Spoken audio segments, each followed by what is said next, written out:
Buenas tardes, mi nombre es Mauricio Giraldo, residente de segundo año de Medicina de Emergencias y hoy en la gran sesión, pues la idea es hablar de un poco de líquidos endovenosos en pacientes críticos.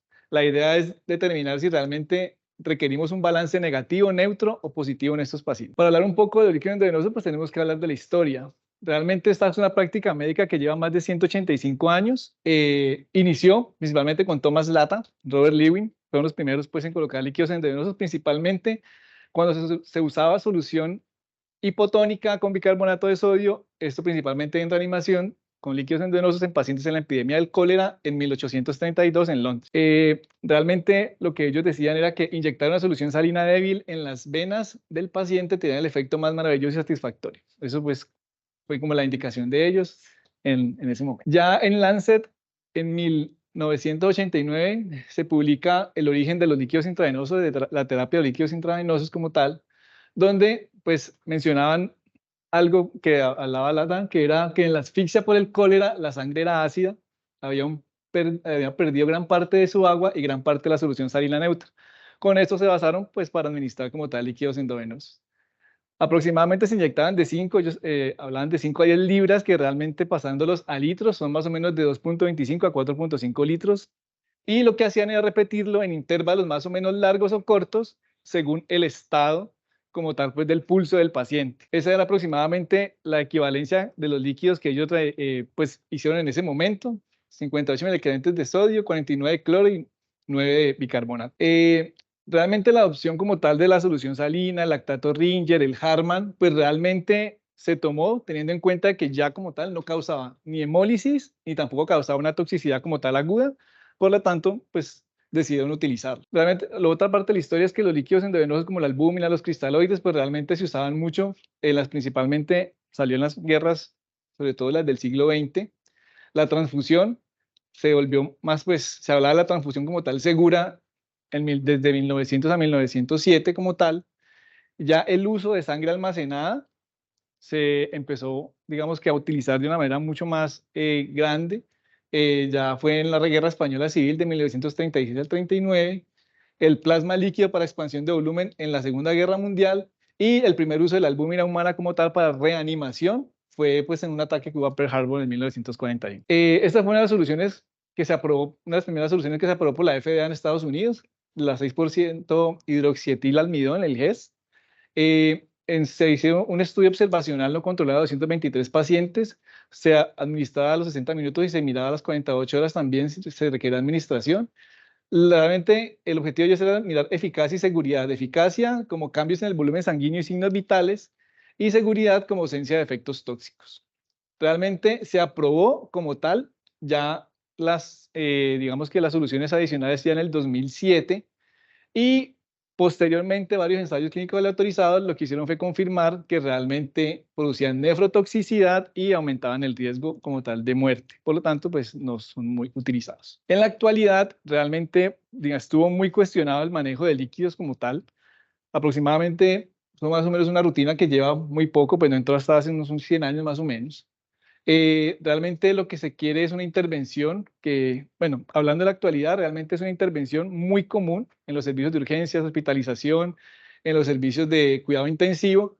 Se habla que más o menos el 20% de los pacientes que están admitidos en la unidad de cuidado intensivos están manejados con líquidos.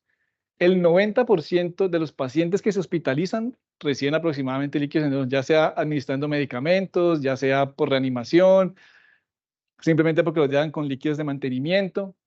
Y lo otro es que el 30% de esos 90% de los pacientes, como les dije, por reanimación y para diluyente de fármacos. Digamos que haciendo cambios respecto a la administración de los líquidos endovenosos, se hizo una encuesta internacional en el 2007 en 390 UCIs. Eso fue publicado en el 2007. Realmente lo que hicieron fue preguntar a los intensivistas especialistas del servicio cuál era la razón principal por la que ellos querían administrar los líquidos endovenosos. En ese momento, realmente ellos decían que era por la alteración de la perfusión tisular o el bajo gasto. Más o menos el 44% respondieron en ese momento que sí. Y el otro 35% simplemente porque los signos vitales estaban anormales, ya sea porque estaba taquicárdico, porque la presión sistólica estaba baja, porque el gasto urinario no era el más adecuado, o una PVC que estaba por debajo de 8 o de 2. Lo otro es que esto en ausencia pues de perfusión como tal tisular. Eso fue el 35% de los pacientes. Esta encuesta, después de varios estudios que han salido, que ya les voy a mostrar, realmente se volvió a repetir en el 2014 y cambió mucho con respecto a la alteración de la perfusión tisular del bajo gasto. Ya aproximadamente el 61% de las personas que contestaban que era por esta causa que lo ponía los líquidos, y lo otro es que ya disminuyó simplemente basados en signos vitales. Ya son 25%. Ya como les decía, en el 2014 se habla más ya de hipotensión, el gasto urinario, taquicardia, ya hablan del moteado como tal en piel y la hiperlactatemia. Y para el 2015, hipotensión, gasto urinario y ya entra como tal en vigencia la PVC. Entonces realmente pasamos a tratar la hipoperfusión más que signos vitales alterados. Para hablar también del manejo de los líquidos endovenosos, normalmente lo que hacemos es manejarlos en el choque, que es como vimos ahora, sobre todo en urgencias, una gran cantidad, más del 30%, pues utilizan líquidos endovenosos para manejar la hipotensión o manejar los estados de shock. El shock, definido como una insuficiencia circulatoria, que lo que hace es provocar un desequilibrio entre el suministro de oxígeno para el metabolismo celular y el consumo de oxígeno. Todo esto llevándonos a que haya una perfusión inadecuada de órganos de los tejidos periféricos. Esto va a generar como tal una hipoxia tisular que inicialmente puede ser reversible cuando lo encontramos pues a tiempo, y como tal esto puede llevar o conducir a la muerte celular, y por último, que ya es la parte que ya no es reversible, pues llegamos a una falla multiorgánica. Hablando del choque, los 4 tipos de choques: el hipovolémico, el distributivo, cardiogénico, y en el distributivo podemos ingresar el séptico y el obstructivo. Esta gráfica principalmente lo que les quiero mostrar es que el séptico y el cardiogénico son los que más mortalidad tienen, y digamos que los no sépticos y el hipovolémico, digamos que tienen mejor, pues, más posibilidad de sobrevivir. Teniendo en cuenta que el distributivo, entrando en el séptico, pues vemos que casi es la mitad de los pacientes que van a estar en choque. Entonces, tenerlo muy en cuenta. Esto solamente es lo que les quería mostrar, como para que recordemos un poco a qué depende el gasto cardíaco, qué es la frecuencia cardíaca por latido volumen, hablar un poco de la precarga por la contractilidad para la capacitancia del ventrículo de contraerse, la precarga sobre la longitud de la fibra cardíaca antes de la contracción, y de la resistencia vascular sistémica como tal, hablando pues de la poscarga para la contractilidad también del ventrículo. Sobre el volumen latido, tener en cuenta el volumen telediastólico, el volumen telesistólico, y con respecto a esto, con frecuencia cardíaca, cuando tengamos el paciente, pues hablar de cronotropía, la lucitropía, que tiene que ver con la distensibilidad como tal cardíaca, y la inotropía, que tiene con la frecuencia y toda la movilidad. Lo otro es que la presión arterial depende mucho del gasto cardíaco, por la resistencia vascular sistémica, sobre todo para tenerlo en cuenta para el manejo de líquidos más adelante y todo lo que vamos a valorar respecto al paciente, para tener en cuenta qué le vamos a poner, cuánto le vamos a poner y cada cuánto se lo vamos a poner. Frente a la fisiopatología, vemos que el cuerpo tiene una cantidad de receptores o de, digamos así, de ayudas para evitar pues que entre como en un estado de choque o hipotensión inicialmente. Puede haber una vasoconstricción inducida por catecolaminas, tenemos unos vasoreceptores. Todo esto va a llevar a un incremento en el retorno venoso, va a incrementar el gasto cardíaco, y adicionalmente tenemos también que se puede activar el eje renina-angiotensina-aldosterona con el sistema adrenal, y esto nos lleva a que haya una antidiuresis y una retención de sodio y agua, y como tal pues aumentar el volumen. Frente a los receptores, pues recordar, la vasoconstricción arterioral nos va a ayudar mucho a la redistribución. Cuando hay aumento de la frecuencia cardíaca, la contractilidad nos va a ayudar mucho al gasto cardíaco, la contracción de los vasos venosos para el retorno venoso y la liberación de hormonas como tal, pues al tono arterial y venoso. Cuando todo esto que tenemos acá, que son todos los marcadores inflamatorios, llegan a haber una vasodilatación por incremento en la permeabilidad, sobre todo la perfusión tisular, cuando todo esto falla, pues el paciente entra en choque. Digamos que esto lo que les quiero mostrar es que hay que tener muy en cuenta los tipos de choque que tenemos, y dependiendo a ellos, qué podemos encontrar en los pacientes. Si realmente está hipovolémico, si realmente está normovolémico o hipovolémico. Tener en cuenta sobre todo los hallazgos o las características que tenga el paciente, sobre todo en la parte clínica, la respuesta compensatoria que tiene el paciente frente al tipo de choque que tenemos. Y lo otro es que hay varios tipos de lesiones que nos pueden dar choques, que no solamente puede ser o solamente distributivo o solamente hipovolémico, sino que pueden también haber mixtos. Entonces, frente al uso de los líquidos endovenosos, realmente lo que queremos es restaurar el volumen intravascular y llevarlo a lo normal. Realmente tenemos que pensar en que es identificar y tratar la causa antes de pensar en poner líquidos, o simplemente decidir no poner, o poner poquito y mirar qué pasa. Lo otro es saber en qué momento, sabiendo que con los líquidos de pronto no hay una buena respuesta, o si realmente lo requiere o no, si con los agentes vasoactivos realmente lo que queremos es incrementar la respuesta endógena hormonal y con eso mejorar también la perfusión del paciente, mejorar la presión, también nos puede servir un poco. Entonces, con respecto a la administración de los líquidos endovenosos, realmente esto, en los últimos 75 años aproximadamente, se habla de que todo es basado sobre todo en una parte de la teoría de la fisiología de Erlen Starling, hablando de las presiones oncóticas, hablando de las presiones de las isoncóticas, sobre los líquidos que están dentro del espacio vascular frente al espacio extracelular. Y realmente este fue el principio, pues digamos que clásico de Starling. Pero se hace una revisión del principio de Starling y se encuentra algo más importante que es el glucocálix que está en los vasos endoteliales. Realmente con lo que quiero mostrar con eso es que cuando está dañado el glucocálix, pues según la nueva revisión es que digamos que no se puede, entre más uno líquido ponga, ese glucocálix no va a mejorar y igual el paciente va a seguir en un estado de choque o en un estado de bajo volumen, porque se va a seguir perdiendo. Entonces, entre más líquido ponga, igual no va a servir, como para tenerlo en cuenta.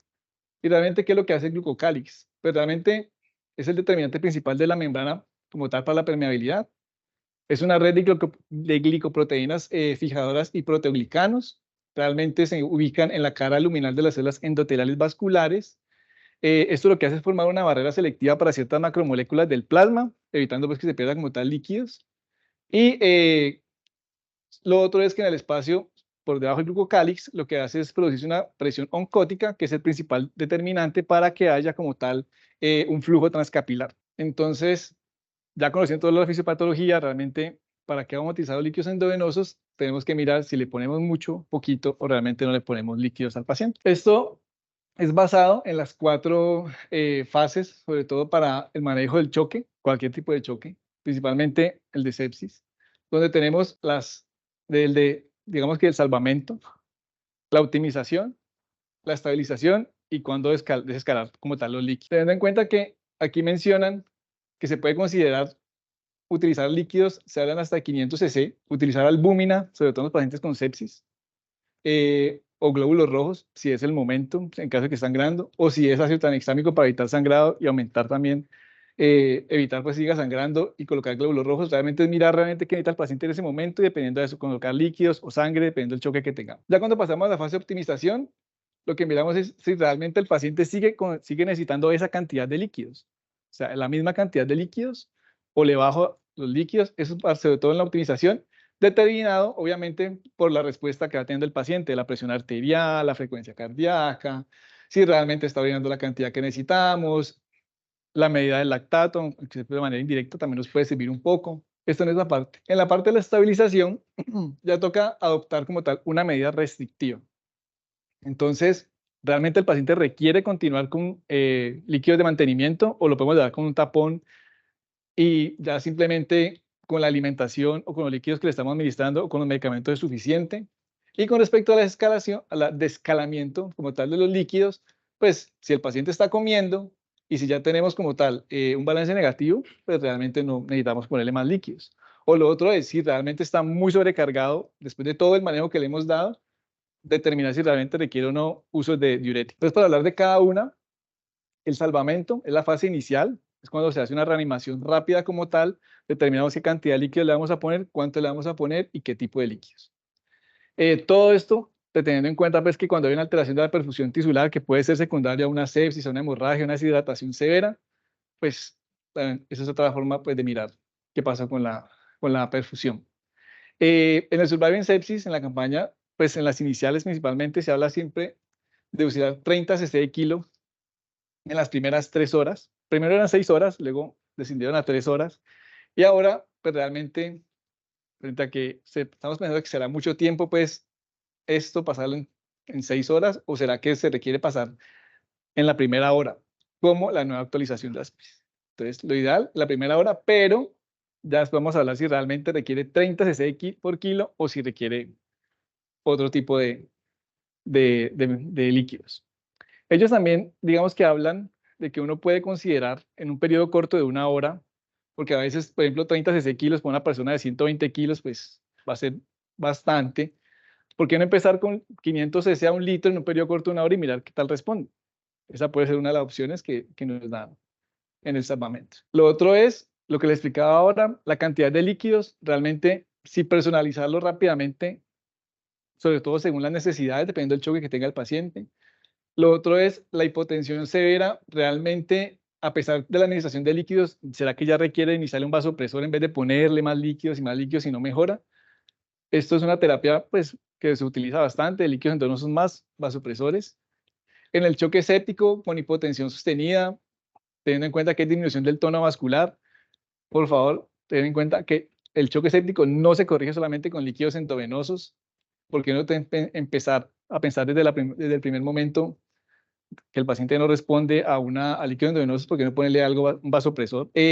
Lo otro es que hay nuevas tendencias con respecto a disminuir las alteraciones de la permeabilidad como tal de la membrana capilar, y hablan de usar o la vasopresina, el interferón beta o la tromomodulina. Realmente esto no está todavía muy, pues, indicado, está en estudio como tal. Y frente al salvamento y en el choque con hipotensión severa persistente a pesar de líquidos, pues la norepinefrina siempre como nuestro vasopresor de elección. Esto realmente lo que nos quiere marcar es que la idea es estar en este punto, que es el más difícil, porque si nos vamos para la hipovolemia, falla renal, confusión, riesgo de ACV, isquemia esplácnica, falla multiorgánica, pero si nos pasamos a la hipervolemia, edema, hipertensión intraabdominal que nos va a llevar a complicaciones adicionales, falla respiratoria, entonces ni poco ni mucho. El problema es estar en este punto. Y con respecto a la disfunción renal, porque a veces, y el edema pulmonar, que es otra de las complicaciones que tenemos muy a menudo, es que el paciente está con falla renal, entonces, está con falla renal, pongámosle líquidos a ver que nos mejore esa función renal, pero ¿será que esa función renal está alterada por otra situación y no por la falta de líquidos? Entonces, a veces no le ponemos líquidos y también podemos empeorar la falla renal. Pero si queremos mejorar la falla renal y le ponemos muchos líquidos, pues nos pasamos al edema pulmonar. Entonces, volvemos al mismo problema. ¿Será que es que tenemos que estar en la mitad? ¿O realmente ponerle poco o ponerle mucho? Bueno, frente a la optimización, digamos que ya en este punto tenemos que tener claro el paciente con qué objetivos lo queremos mantener y determinar la administración limitada de líquidos. Entonces, evaluar respuesta, evaluarlos realmente quién requiere y quién no requiere si continuar con líquidos endovenosos.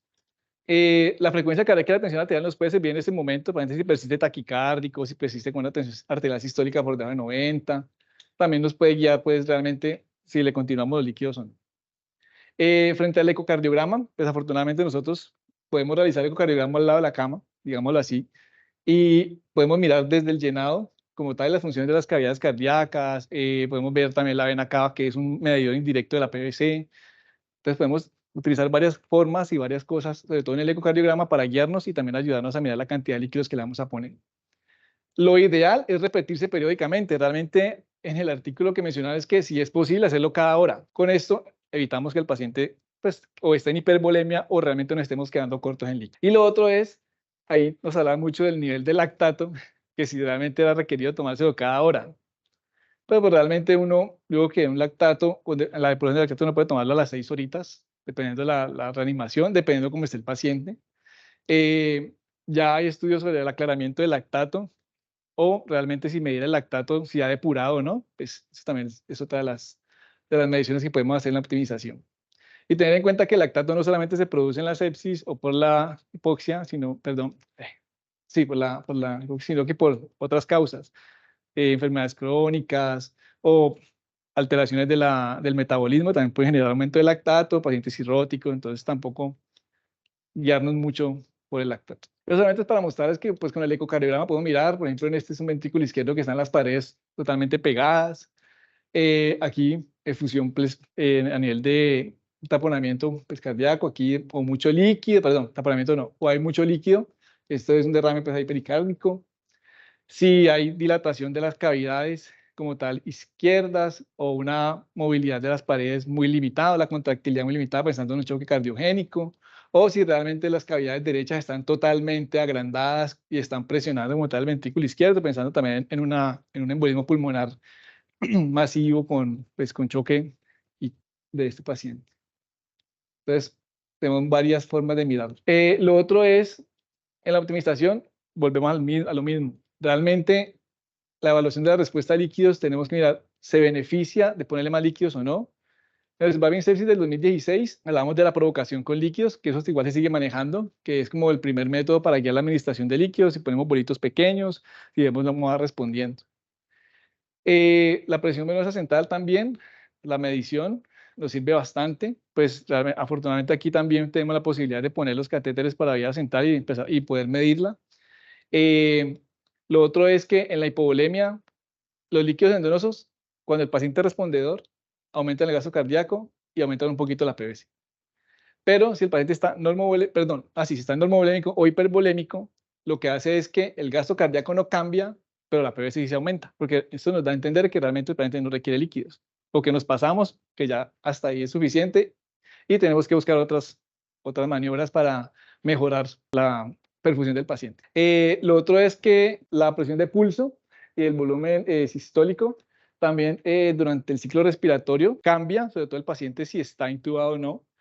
Y lo otro que podemos valorar, pues a veces en el servicio de urgencia se puede usar, o también en la unidad de cuidado intensivo, siempre y cuando el paciente se pueda sentar y se pueda elevar las piernas también, la elevación de las piernas, pero la elevación pasiva de las piernas, lo que uno busca es que el BTI pueda cambiar como hasta un 12%, si no estoy mal. Realmente se hace que el paciente, primero, digamos que está como a 30 grados, sentado más o menos 30 grados, y lo que se hace es acostarlo de manera rápida, elevando las piernas a unos 45 grados durante unos 3 a 4 minutos, y la idea es que en ese momento poder, pues ojalá la persona que haga el eco tenga la mayor experiencia para poder tomarlo y medir, pues, y preparar y hacerlo del BTI. Un mensaje, pues la respuesta a líquidos quiere decir que no necesariamente quiere decir que tenga que administrarle muchos líquidos, pero la ausencia de respuesta no indica, pues, que los deba también suspender, ¿no? Eso solamente para recordarles que, pues, el diámetro de la vena cava inferior, pues, es un marcador indirecto de la PVC, donde la medida que lo podemos hacer nosotros al lado de la cama principalmente, la idea es que si ya está por encima de 2.5, pues tenemos una PVC de 15 a 20, obviamente es un paciente que obviamente está hipervolémico y por mucho líquido que le coloquemos, pues ya no nos va a servir. Y lo otro es los requisitos, sobre todo para la variación de presión de pulso y el volumen sistólico, lo que les decía ahora, principalmente en ventilación mecánica, pacientes, sobre todo para evaluar la respuesta a fluidos, volúmenes corrientes que estén relativamente grandes. Lo otro es que para medirlo, el paciente tiene que estar sin actividad respiratoria espontánea, no debe haber una arritmia importante, sin taquipnea significativa, y lo otro es sin insuficiencia ventricular derecha o hipertensión intraabdominal. Entonces, hay varias características, sobre todo para poder medirlo y que nos dé como tal un valor adecuado. Ya pasando al escalamiento, la idea es mirar si el paciente está estable o si el paciente respondió o no a las medidas que le hemos administrado como tal, en este caso líquidos endovenosos. Entonces, aquí tenemos que mirar si detenemos la administración agresiva de líquidos, si los líquidos de mantenimiento van a continuar o no, si los balances de líquidos son positivos en los pacientes. Realmente hay estudios que han mostrado que si esos balances son positivos permanentemente, pues va a tener peores resultados. Entonces, lo que queremos buscar es eliminar esa cantidad de líquidos sin aumentar la dosis de los vasopresores. Es decir, como manejar un equilibrio entre, no es poner más líquidos para quitar el vasopresor, sino tratar de tener el paciente lo mejor posible para, a medida que vamos disminuyendo los líquidos, también poder ir disminuyendo el vasopresor. El hecho de poner más líquidos para disminuir el vasopresor, pues no es como la mejor medida. Esto fue uno de los estudios en el Intensive Care. Los objetivos de este estudio realmente era mirar si el incremento, o sea, como si el balance de líquidos aumentaba como tal el riesgo de muerte en pacientes con sepsis. Y los objetivos de ellos era mirar si los líquidos excesivos en pacientes con sepsis estaba asociado con mayor riesgo. Fue un estudio observacional, 730 UCIs, 84 países. La cantidad de pacientes fueron 1.808 y el balance de líquidos acumulados medidos a las 24 horas, a los 3 días de la admisión en la UCI. Realmente lo que les quiero mostrar aquí es que ellos marcan en este estudio es de que los pacientes que no sobrevivieron a los que sobrevivieron, realmente, a pesar de que puede ser un poco, pero la persistencia de balances positivos al tercer día marcó para ellos la diferencia. Entonces, un mayor balance de líquidos acumulados al tercer día, pero no en las primeras 24 horas, que como vimos era principalmente el momento de hacer la reanimación, pero realmente se asoció a una forma independiente de aumento de riesgo de muerte. Frente a la estabilización, ya digamos que entrando en etapas finales, pues el paciente en este momento ya en teoría no debería recibir más líquidos. Lo que vamos a buscar es llevarlo pues ya a un estado neutro donde debemos eliminar el exceso de líquidos, eliminar los edemas. En este momento de la estabilización podemos pensar por qué no usar diuréticos, pero siempre y cuando el balance negativo no sea logrado espontáneamente. También se ha visto que con exceso de líquidos, también se ha visto que la lesión renal aguda con el exceso de líquidos empeora. Y lo otro es que a veces el uso de diuréticos para mejorar esto no es suficiente. Por lo tanto, ya cuando la falla renal, el paciente está oligúrico, que la falla renal no mejora, que vemos que los líquidos ya no están administrando, pues ¿por qué no pensar en una terapia de reemplazo renal para mejorar esta parte? Disminuimos la cantidad de edemas, disminuimos digamos, el edema como tal que se presenta a nivel de la cápsula renal y pues nos puede mejorar bastante. La ultrafiltración realmente es una medida agresiva, pero pues en ocasiones cuando el paciente, digamos que viene a la mejoría, pero persiste como con esa falla renal, ya está anúrico y el hecho de estar anúrico se está tornando hipervolémico, entonces pues realmente se podría hacer una ultrafiltración. ¿Cuál es el problema de la ultrafiltración agresiva? Que el problema es que nos puede causar una hipovolemia relativa y nos lleva a un riesgo de perfusión tisular que puede estar alterada en ese momento y no nos podemos dar cuenta, ya que en este momento digamos que la hipotensión es un signo tardío, entonces de la hipovolemia y nos puede afectar. Entonces estar muy seguros de cuándo usarla y pues estar muy pendientes.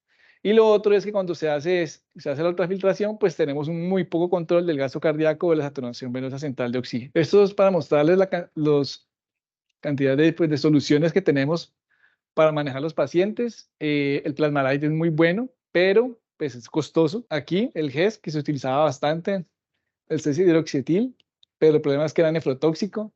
Y lo otro es que pues el manejo en la UCI, cuando son los pacientes con sepsis, podemos utilizar los coloides, el manejo de líquidos endovenosos más albúmina para que persista más tiempo, pues digamos que en el medio intravascular. Y respecto a la evidencia, bueno, Emmanuel Rivers, 2001, episodio prospectivo y aleatorizado, realmente la cantidad de líquidos que se manejaron en ese momento, los pacientes con terapia estándar frente a los guiados por metas, 13.000, hablan aquí de 13 litros prácticamente que se le colocan a los pacientes, pero en ese momento realmente sí mostró como tal, respecto a la mortalidad hospitalaria, que sí hubo una reducción como tal de la mortalidad. Entonces la terapia temprana dirigida por objetivos proporciona un beneficio significativo con respecto al resultado en pacientes con sepsis grave y sepsis. Estas recomendaciones, la de Surviving Sepsis 2016 a la del 2021, en el 2016 se recomendaba como tal la reanimación con 30 cc de líquidos. En el 2001, al menos utilizar 30 cc, ya cambió bastante.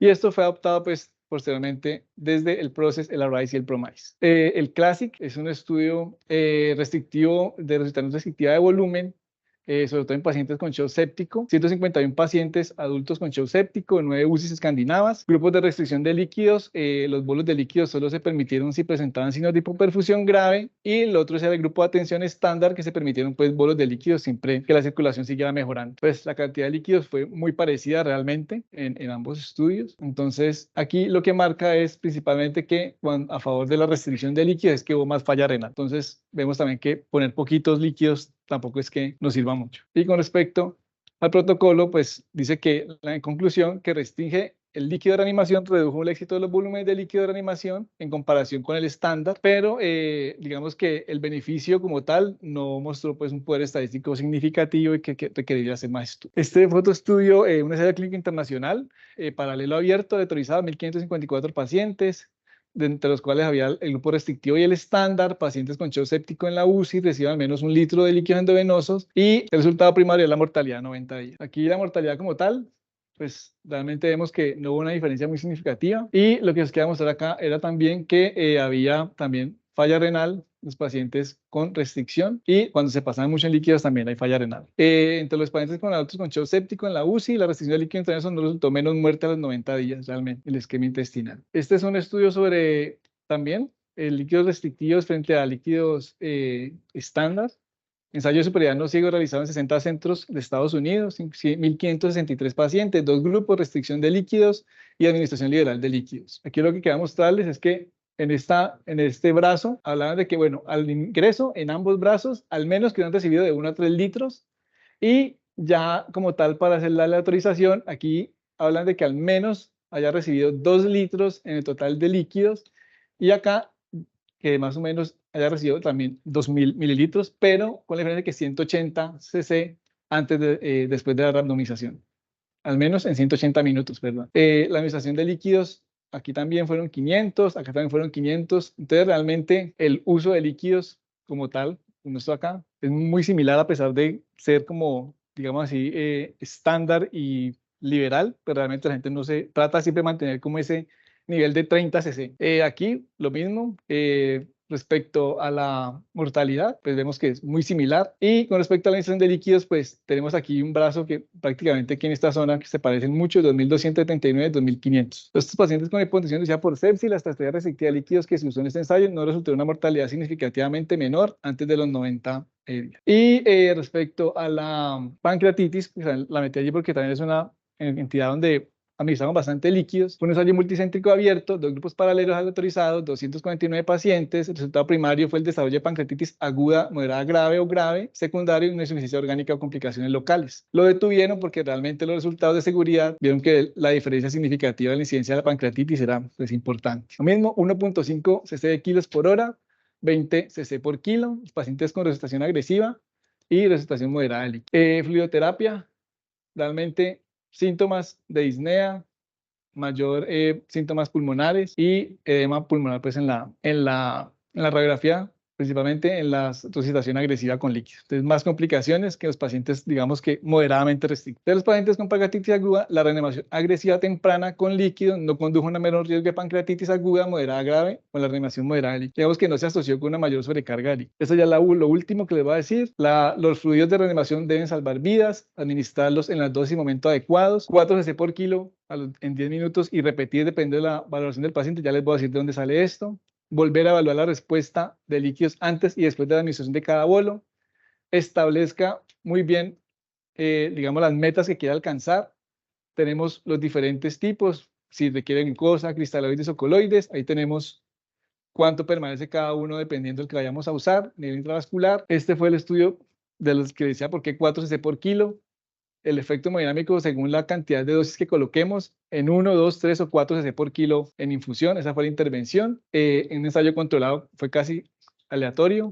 UCI cardiotorácica, 80 pacientes de cirugía cardíaca. Entonces, por eso dicen que son pacientes respondedores, que es principalmente es como el corte, 4 cc por kilo. Las dosis de fluido utilizadas para este desafío de fluidos modifican las proporciones en respondedores, pero esto fue en postoperatorios de acá. Dicen que 4 cc por kilo aumenta la presión de equilibrio arteriovenoso. Y ya como para concluir, pues digamos que a pesar de que la emisión de líquidos puede parecer muy simple, colóquele un bolo de 1000, colóquele 500, pues realmente es bien complejo, depende de la fisiología del paciente y de la estabilidad o inestabilidad que tenga en ese momento el paciente. Los líquidos endovenosos pues deben prescribirse como un medicamento por el tipo y la dosis adaptada a la necesidad del paciente. ¿Por qué no manejar bolos pequeños, 250, 4 cc por kilo, mirar cómo va respondiendo? El ser respondedor a volumen no indica que requiere más volumen y el no respondedor quiere decir que no requiera más o retirarlos.